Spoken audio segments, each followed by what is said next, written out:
My husband and his mistress, wanting to enjoy their time together, conspired to stage a car accident and fake their deaths for 18 years, and I became their perfect free babysitter, painstakingly raising their twin sons. The day their sons achieved success, they returned, smiling and thanking me for raising such excellent heirs for their family. Let's get a divorce. It's time for the four of us to be reunited. I readily agreed, but as they turned away, I dialed a number I hadn't made in 18 years. Hello, it's time to close the net. I was in the kitchen preparing dinner when the excited shouts of my sons echoed from the study. Mom! We both got into Corvell. The two of them rushed out, throwing their arms around me in unison. I looked up at my boys, now towering over me by a head, and my heart swelled with pride. You two are incredible. You'll always be mommy's pride and joy. My husband had been gone for many years. As a single mother, I had raised the boys on my own for 18 long years. And now, seeing them admitted into one of the nation's top universities, I could hardly put my joy into words. Back then, my husband and his mistress, Janie Winston, had died together in a car crash, leaving behind twin boys. Against the protests and scorn of everyone around me, I insisted on raising the illegitimate children of my husband and his mistress as my own. In the blink of an eye, 18 years had passed. The boys had grown tall and strong, and under my relentless care and devotion, they had both secured places at Corvell University. Now, seeing the fruits of all those years of effort, I couldn't be prouder. Mom, we owe it all to you for raising us so tirelessly all these years. Yeah, Mom, without your patient guidance, we'd never have made it this far. The twins had always been filial and considerate. They knew how much I had sacrificed for them, and often promised that once they graduated and found good jobs, they would ensure I lived out my old age in comfort. Their words filled me with warmth.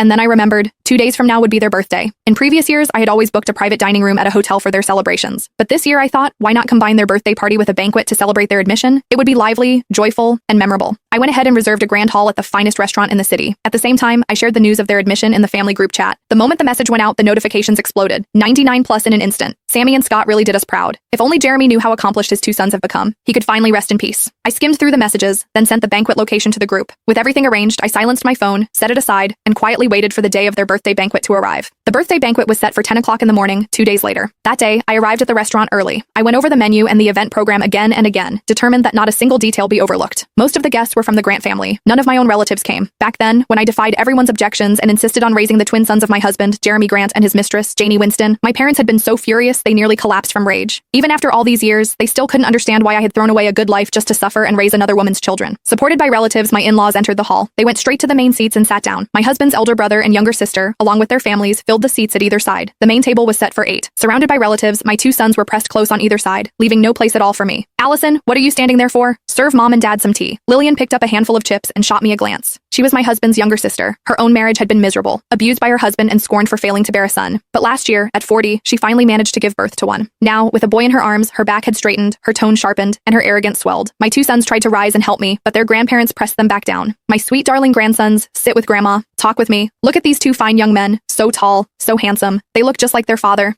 I'd say they take after Janie more, Jeremy's brother muttered. My in-laws shot him a glare so sharp he shrank back into silence. I circled the main table, pouring tea, refilling wine glasses. Finally,